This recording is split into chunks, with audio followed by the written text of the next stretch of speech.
Saudara, polisi menggerebek sebuah kantor akuntan publik yang memproduksi uang palsu. Tumpukan uang palsu pecahan 100.000 berjumlah 22 miliar rupiah ditemukan. Polisi terus dalami rencana pengedaran sindikat uang palsu tersebut. Sebuah kantor akuntan publik di Srengseng Raya, Jakarta Barat digerebek tim Direskrimum Polda Metro Jaya. Dalam penggerebekan itu, polisi menemukan tumpukan uang palsu pecahan 100.000 rupiah berjumlah hingga 22 miliar rupiah. Kabid Humas Polda Metro Jaya, Komisaris Besar Ade Arisyam menyebut polisi menangkap 3 tersangka. Polisi masih mendalami rencana penyebaran uang palsu tersebut. Tapi berkat kesigapan rekan-rekan di Treskrimum, gagal mereka mau menyebarkan uang palsu ini. Ya. Saat ini masih dalam proses penyidikan, mohon waktu, masih terus dilakukan pengembangan juga. Nanti akan dilakukan press release dalam waktu dekat. Ya. Belum tersebar ya Pak? Kalau rencananya akan disebarkan di mana? Ini masih dilakukan pendalaman, yang jelas dari ketiga tersangka itu diamankan barang bukti tadi ya, uang 22 miliar rupiah uang palsu. Pak, pecahan 100.000. Warga sekitar pun tak menyangka kantor akuntan publik tersebut menjadi tempat beroperasinya pembuatan uang palsu. Sebab sehari-hari aktivitas terlihat seperti kantor biasa. Kalau untuk kesehariannya memang kantor ini aktif seperti apa, Bu? Kantor biasa, kan kita PSN juga masuk lewat dapur, lihat kamar mandi, udah keluar lagi. Terus saya ketemu karyawan biasa, paling ketemu 2 orang 3 orang aja. Kantor-kantor biasa, komputer, kertas-kertas gitu. Memang berfungsi sesuai dengan ini ya, kantor akuntan? Setahu saya begitu. Komunikasi juga biasa sama karyawan. Maksudnya nggak curigain gitu. Kaget saya juga. Ibu tahu ada berapa karyawan yang kerja di situ nggak? Saya tahunya 3. Cuman kalau yang lalu lalang nggak tahu. Cuman yang ada di video itu yang dapat itu nggak kenal saya juga. Polisi merinci barang bukti yang ditemukan dalam penggerebekan di Srengseng Raya, Jakarta Barat. Antara lain uang palsu pecahan 100.000 senilai 22 miliar rupiah, 1 buah mesin penghitung, 1 buah mesin pemotong uang, 1 buah mesin pencetak uang, dan juga sejumlah wadah berisi tinta warna-warni. Kasus pembuatan uang palsu di Indonesia terbilang cukup marak. Sebelum pengungkapan kasus pembuatan uang palsu 22 miliar rupiah di Jakarta Barat, pernah terungkap juga kasus pembuatan uang palsu pada Juli 2023 di Pandeglang, Banten hingga 15 triliun rupiah. Kemudian pada Mei 2023 polisi mengungkap pembuatan mata uang asing di Jakarta Barat senilai 392.000 dolar Amerika Serikat atau setara 5,85 miliar rupiah. Pada 2021 ada pengungkapan pembuatan mata uang asing palsu senilai 4,5 triliun rupiah. Pendalaman masih terus dilakukan kepolisian untuk menuntaskan kasus pembuatan uang palsu di Srengseng Raya, Kembangan, Jakarta Barat. 3 tersangka yang diringkus disangkakan pasal 244 dan 235 KUHP dengan ancaman hukuman 12 tahun penjara. Tim Liputan Kompas TV.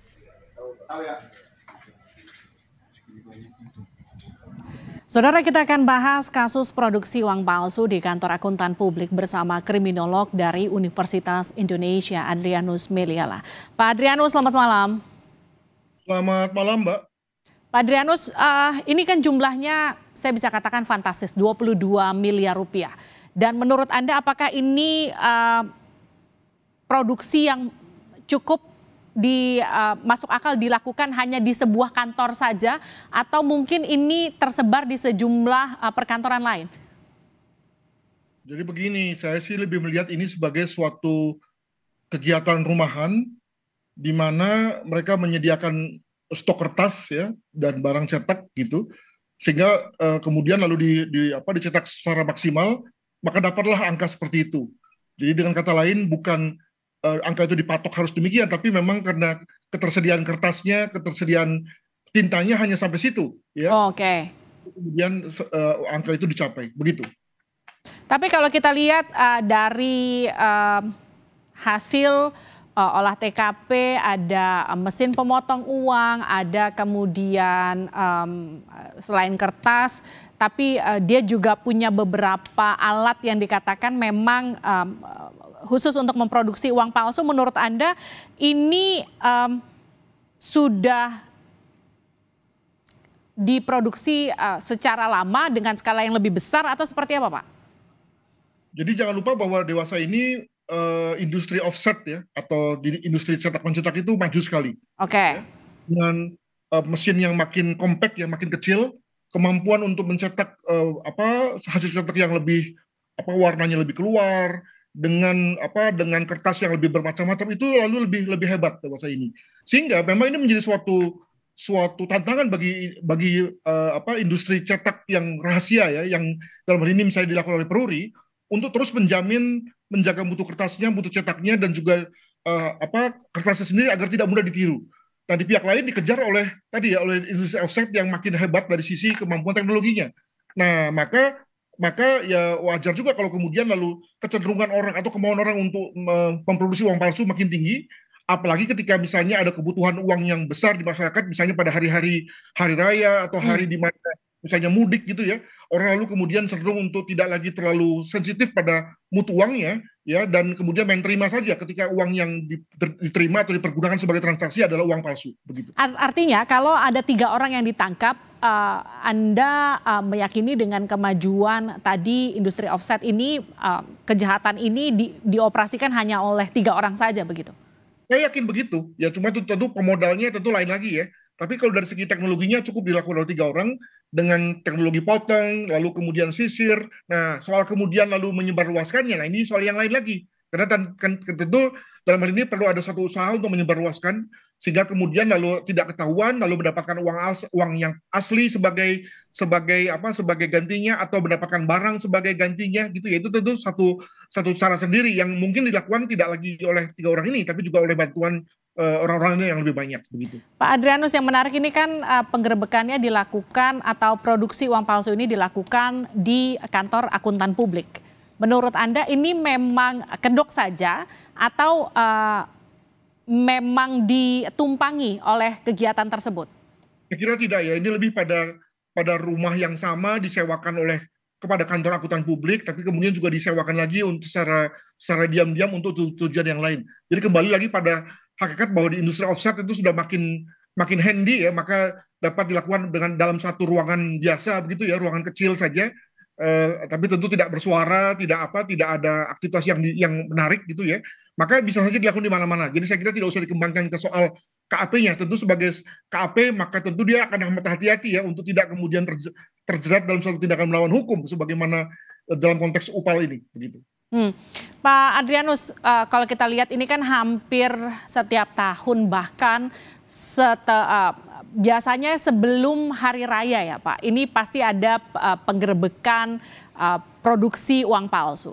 Menurut Anda yang membuat ini kemudian tidak berhenti dan terus terjadi setiap tahunnya, ini efek jerahnya memang sangat tidak maksimal ya?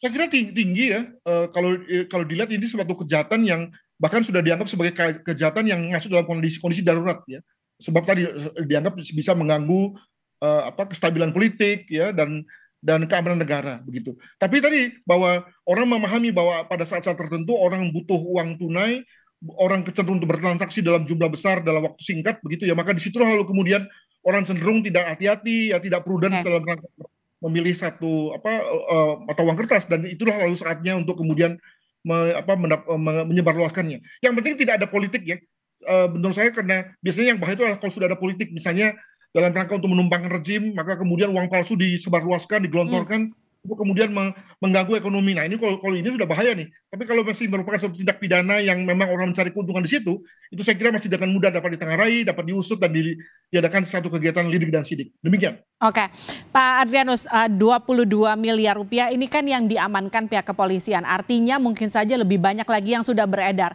Dengan kecanggihan industri offset seperti sekarang, seberapa sulit kita mengidentifikasi atau masyarakat mengidentifikasi mana uang palsu, mana yang bukan? Yang penting tidak masuk dalam sistem perbankan, karena kalau dalam sistem perbankan tentu bahaya ya ketika ada uang palsu itu masuk ya. Dan juga di pihak lain sistem perbankan saya kira sudah melengkapi diri dengan scanner pemindai X-ray yang canggih ya, sehingga lalu bisa melihat mana uang palsu, mana yang tidak. Nah, Masalahnya adalah ketika kemudian lalu tidak masuk dalam sistem perbankan dan bergerak dari tangan ke tangan, dari orang ke orang, maka memang menjadi rugikan orang yang menerima menerima uang lalu menjual barang dengan uang palsu, tentu dirugikan ya. Maka kita juga berharap bahwa teman-teman atau masyarakat yang mendapatkan uang kertas itu segera bisa mengadakan semacam pengecekan ya dengan metode 3M ya, melihat, meraba, menerawang ya, itu satu jargon yang bagus sekali diberikan oleh Bank Indonesia dalam rangka melihat keaslian dari uang kertas kita begitu. Baik, terima kasih Pak Adrianus Meliala sudah bergabung bersama kami di Sapa Indonesia Malam. Sehat-sehat selalu Pak. Terima kasih.